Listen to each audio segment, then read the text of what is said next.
n'est pas bonne, est-ce que je peux faire ta comptabilité?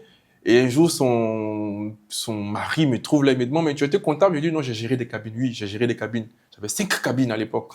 Donc, du coup, voici un peu ma vie professionnelle. Moi, j'en suis très fier. J'en suis très fier parce que ça m'a permis de pouvoir euh,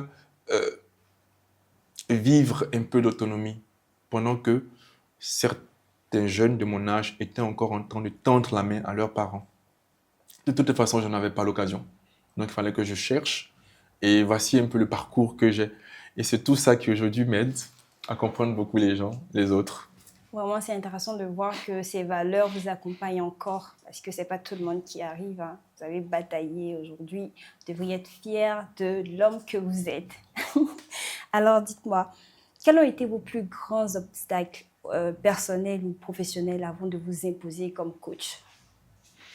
Naturellement, pour une personne qui a grandi avec le bégaiement, on ne va pas regarder dans une boule de cristal pour deviner c'était quoi son plus grand obstacle. Le plus grand obstacle que moi je peux mentionner ici, c'est le, le déficit de confiance en moi-même. Je ne m'appréciais pas vraiment. Je ne me trouvais pas intelligent. Je ne me trouvais pas beau. Je ne me trouvais pas talentueux. Je ne savais pas faire grand-chose. Une fois, quelqu'un qui voulait m'aider m'a demandé, mais qu'est-ce que tu sais faire? À l'époque, je n'avais pas encore fait le concours d'éloquence et tout. Et la seule chose que j'ai pu lui dire, je lui dis, je sais parler aux gens. Je sais parler aux gens.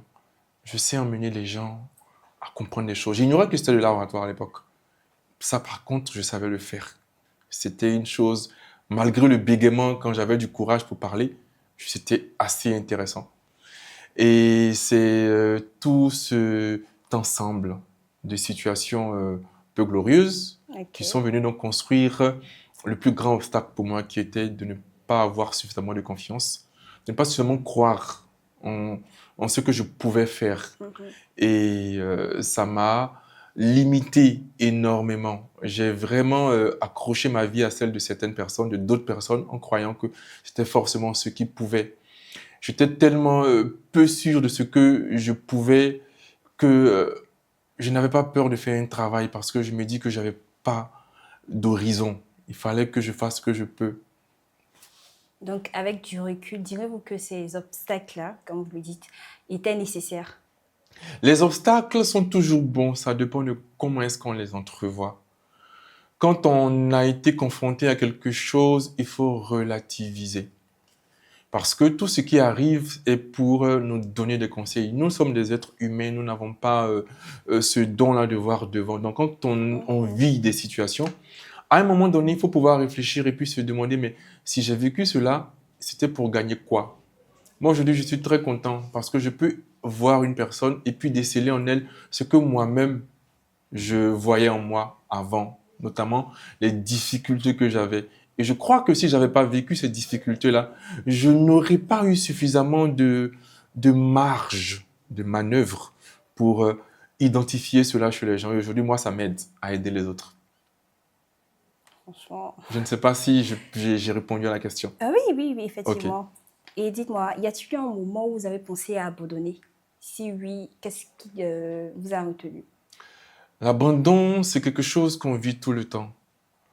L'abandon, c'est cette partie de notre parcours où on regarde devant, on regarde derrière, et puis on a comme les yeux qui sont ombragés, qui sont voilés par soit des difficultés, des émotions, des réalités. Moi, j'ai toujours voulu étudier, donc pour les études, je me disais que c'était la seule chose que je savais faire, donc je ne pouvais pas abandonner les études. Par contre, quand je me suis lancé dans l'entrepreneuriat, je l'ai fait sans vraiment réfléchir à là où je partais. Je savais juste que je ne voulais plus être là où j'étais et je voulais m'ouvrir d'autres horizons.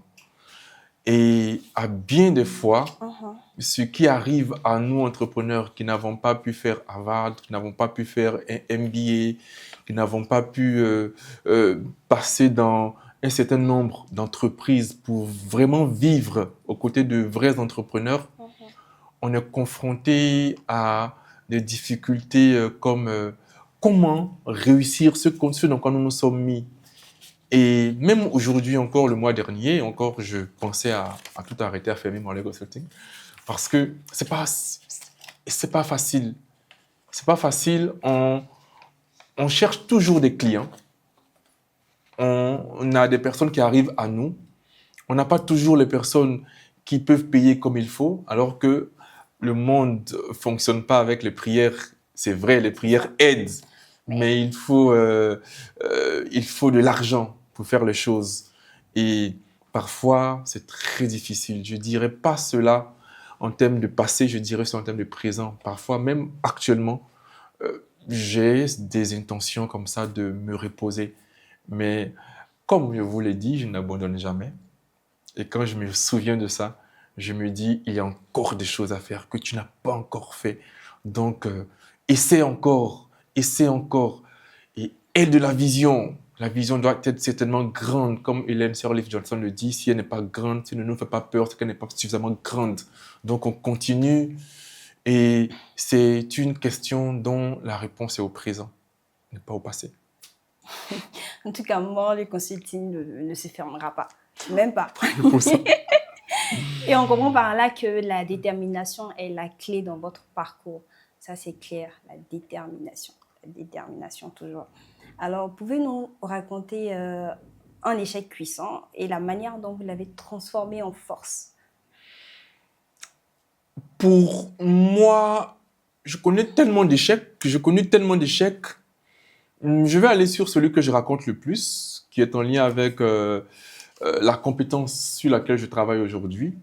C'est que, vous savez, quand on parle, on pense qu'on sait parler. On parle tout le temps. Et moi, j'étais dans la lutte contre le VIH/SIDA, donc je faisais du counseling, donc je parle aux gens. Pour moi, je savais parler. Je suis allé faire donc un premier concours d'éloquence et j'ai compris que je ne sais pas parler.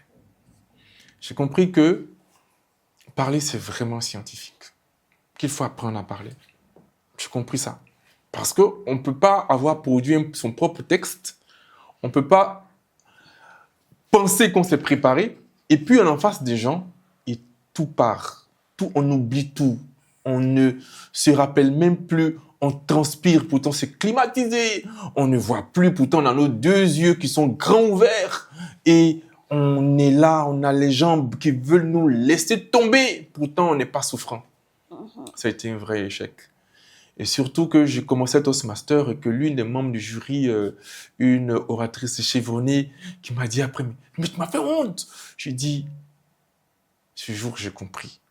J'ai compris qu'il faut apprendre. J'ai compris qu'il faut se donner du temps dans l'apprentissage. Qu'il ne faut pas se jeter comme ça sur des choses parce que nous avons glané un ou deux acquis. Je n'ai même pas dit des lauriers. J'ai dit un ou deux acquis. Aujourd'hui, bien des fois, on retrouve des gens parce qu'ils ont un ou deux acquis, ils n'attendent pas de se former, de se préparer. Et moi, ce que cet échec m'a appris, c'est que je dois tout préparer. Tout préparer. Tout préparer. Je ne vais jamais nulle part sans préparer. Parce que la préparation, moi, m'a sauvé. Et c'était la grande leçon de ma vie qu'elle a. Wow. Moi-même, j'ai une expérience de là. Préparer tout un discours et arriver devant le public, oublier tout, le blanc, je transpirais. Pourtant, il y avait la climatisation, mais c'était horrible. J'ai pleuré comme jamais.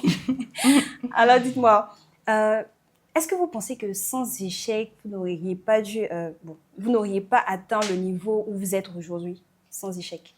Je pense que oui. Sans même tourner dans tous les sens, je pense que oui. Parce que de ces échecs-là, j'ai appris. Chaque fois que ça a été difficile, j'ai appris. C'est pourquoi j'aime bien essayer les choses. Je me prépare pour essayer et puis je suis très vigilant sur les essais que je fais. Lorsque je fais un essai, je tente une fois, deux fois, trois fois. Je tente d'évaluer un peu le plaisir que je prends à faire l'action. À vrai dire, je vais soit arrêter de faire une chose en évaluant le déplaisir que cela me donne. C'est pourquoi je dis que je sais peut-être pas où je vais, mais quand j'ai fini d'essayer quelque chose, je sais que je n'ai plus envie de le faire. Quand moi j'ai connu les premiers concours d'éloquence en thème de victoire, j'ai une aînée qui m'ayant vu donc avant et m'ayant vu à l'époque, dit « Ah, je me marie, viens faire ma maîtrise de cérémonie. » Je lui dis « Mais je ne sais pas. » Il dit « Mais tu étais champion, tu peux. » Je l'ai préparé, je me suis vraiment préparé, je me suis documenté, j'ai appelé des gens qui sont maîtres de cérémonie et j'y suis allé. Je n'ai pas aimé. Je n'ai pas aimé être maître de cérémonie. J'ai essayé une deuxième fois, une autre collègue qui faisait sa dot. Je suis parti, j'ai fait. Mais je n'ai pas aimé. Et moi, je ne fais plus de maîtrise de cérémonie. Non, je ne fais plus de maîtrise de cérémonie. Je peux, à la rigueur, peut-être modérer un atelier qui est un peu différent pour moi de la maîtrise de cérémonie de mariage. Je vais être plus précis alors, de mariage. Mais pour... j'ai compris que je n'aime pas. Et c'est un peu comme ça que je vois les situations où on ne réussit pas. On doit s'en servir pour nous tracer une voie. On ne doit pas être en train de tirer dessus ou de regretter. C'est bon, je ne les regrette pas. J'ai vraiment aimé, mais je ne veux plus. D'accord. Donc, l'échec a été vraiment, je dirais, quelque chose, vous avez tiré quelque chose de meilleur de là. Vous ne voudrez pas voir que le négatif dans l'échec. Alors, quelle est la plus grande leçon de vie que vous avez apprise en chemin durant votre parcours? La plus grande leçon de vie, une vie que je n'ai pas encore fini de vivre, mais au stade où je suis, une vie qui n'a pas toujours été rose et dont les chapitres vont toujours dans la même direction, toujours se battre, toujours se battre, toujours se battre. Et j'ai compris une chose dans cet environnement de bataille constante-là, qu'il faut être soi-même. Il faut être naturel. Il faut être... Le naturel, je le dirais, mais je vais choisir un autre mot. Soyons authentiques. Soyons nous-mêmes. L'authenticité nous déleste d'un maximum d'efforts. On n'est plus en train de chercher à performer. Mais parce qu'on est authentique, on va vers de belles performances. On se retrouve en train de ne plus chercher à imiter, de ne plus chercher à singer le lion, au risque de devenir un singe au lieu d'être un lion, mais à rester soi-même, à peut-être s'inspirer du lion et marcher dans ses pas, mais avec nos propres pas, soi-même. Et ça nous libère. Ça nous libère de toute contrainte. Et moi qui aime regarder beaucoup la télévision, j'ai retenu comme ça dans un des programmes préférés que j'aime regarder, qu'on n'a rien à prouver à personne. On n'a rien à prouver à personne. Soyons nous-mêmes. Faisons ce que nous avons à faire. Soyons en accord avec nous-mêmes. Soyons d'accord avec nous-mêmes. Si personne d'autre n'est d'accord, que nous-mêmes nous sommes d'accord, c'est déjà bon. Les autres, peut-être qu'ils n'ont pas notre expérience, ne peuvent pas donc comprendre. Mais on est d'accord avec nous-mêmes, on est à l'aise. Et en accord avec ses valeurs, être authentique. Alors, quand vous laissez de côté le costume de formateur, comment vous passez votre temps? Coucher dans un canapé, regarder la télévision. Coucher dans un canapé, regarder la télévision et... Excusez-moi, je n'irai pas regarder France 24, j'irai regarder plutôt Sci-Fi, j'irai plutôt regarder, si c'est Netflix, j'irai regarder peut-être des programmes science-fiction, dessins animés, c'est ce que je préfère. Je réfléchis plus, je regarde. Mais bon, je fais l'effort de choisir quand même des programmes qui sont assez intéressants, qui m'apprennent des choses nouvelles parfois. J'apprends beaucoup à travers ces genres de programmes. Que M. Morlaix passe des moments simples, mais est-ce que ça vous permet de garder l'équilibre? Oui, oui, beaucoup. Beaucoup pour le métier que j'ai choisi de faire, qui est déjà l'entrepreneuriat, en plus de la formation, de l'accompagnement pour d'autres personnes, la production intellectuelle.